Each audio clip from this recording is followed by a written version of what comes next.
We are back with Game 1 of the Eastern Conference Finals. Let's talk some basketball. What's going on, everyone? Welcome back in to another episode for Just a Bet Outside. I am your host, Steven, and that's right, we are back to talk some more NBA basketball. We got the T-Wolves and the Thunder for Game 1.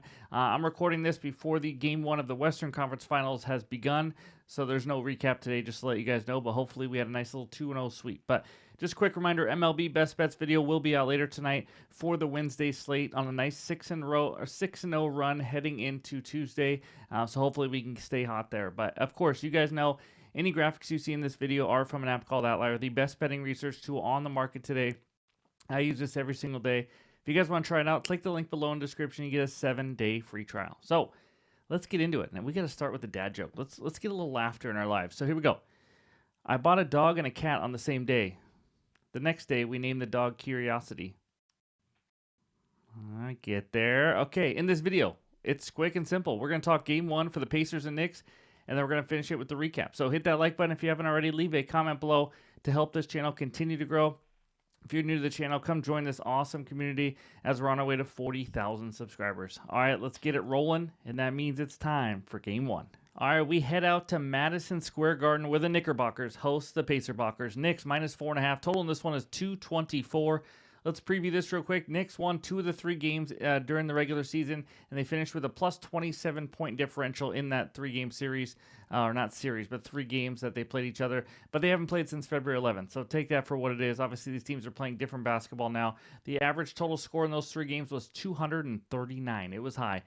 Pacers took down the Knicks in the playoffs last year. I'm sure you Knicks fans remember that. So revenge is very much on the mind of the Knicks. And if you're like me and you remember this, this was a great rivalry in the 90s, early 2000s, I believe it was, when I was a kid with Reggie Miller, Spike Lee. John Starks is one of my favorite players to watch on the Knicks. Lots of fights, lots of physicality. Either way, maybe they're trying to bring it back here as they play for a second season in a row. But in these playoffs, just some quick stats. Pacers, 2nd in offensive rating, 8th in defensive rating, 5th in net rating overall. And then Knicks, 9th offensive rating, 5th defensive rating, and 7th in net rating. This is not like the other series where we had the two top defensive teams.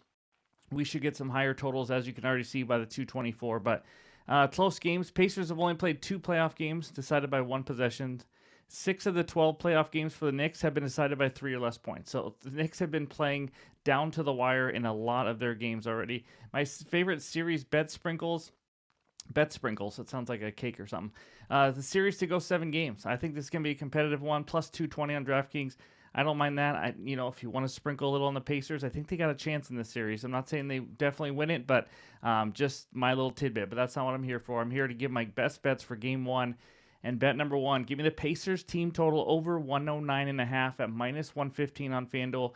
Half unit play here for me. So it's hard to bet on a team that hasn't played in a week.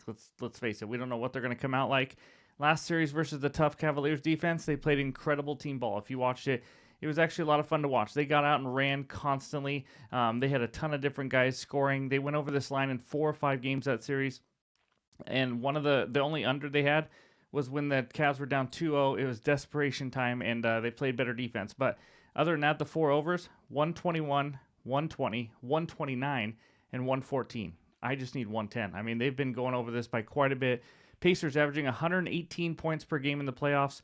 As you can see by this outlier screenshot, they are over this and overall in 8 of 10 playoff games, averaging 117. I think this 109 is just a little too low. We're getting 9 points lower. Seems a little drastic here. When they're playing the Knicks, it's not like the Knicks are some dominant defense compared to the Cavs or anything. So pace-wise, it's literally in the word Pacers for a reason. I mean, they play at a fast pace, 3rd fastest pace in the playoffs. The Knicks, 8th fastest pace. They play in a really slow series against the Boston Celtics. This will be a big-time pace-up spot for them. And the Pacers can hit you in waves of scoring. Like I mentioned, it's not just Halliburton and Siakam. You got guys like McConnell coming off the bench, Obi Toppin, Andrew Nembhard, Benedict Mathurin.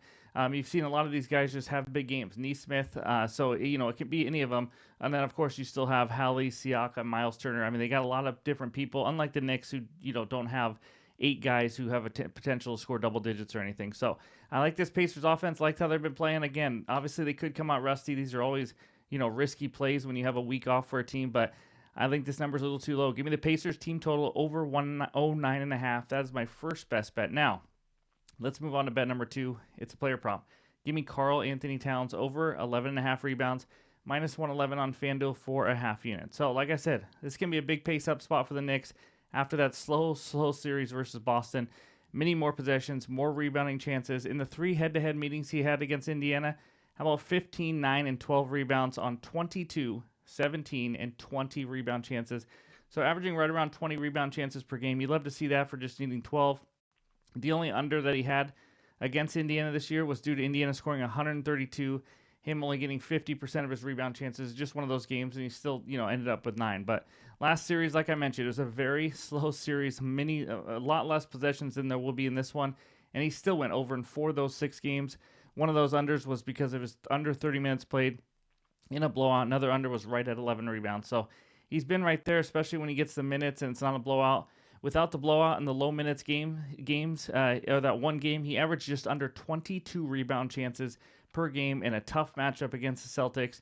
And again, that was with a very slow pace. As you can see with these totals for being higher in the playoffs, you see a lot of totals around the 200 mark. This one is not going to be that, and it's going to be like that all series long. We expect good pace here. Also, Indiana's just undersized in general. You saw that Cleveland took care of the offensive glass in some games and just absolutely dominated them, bullied them around a little bit. It didn't equal wins, obviously, but this Indiana team is not some big team where Cat's going to struggle to get rebounds. He's going to be the best rebounder on the court. So for a guy who averaged 12.5 rebounds per game this season, and we just need 12 in a good matchup in a competitive game, he'll get mid-30s minutes. With 34 more minutes played this season, he's over this line in 67% of the games, averaging 13.5 rebounds per game. So I like this one. Give me Cat Dog over 11.5 rebounds.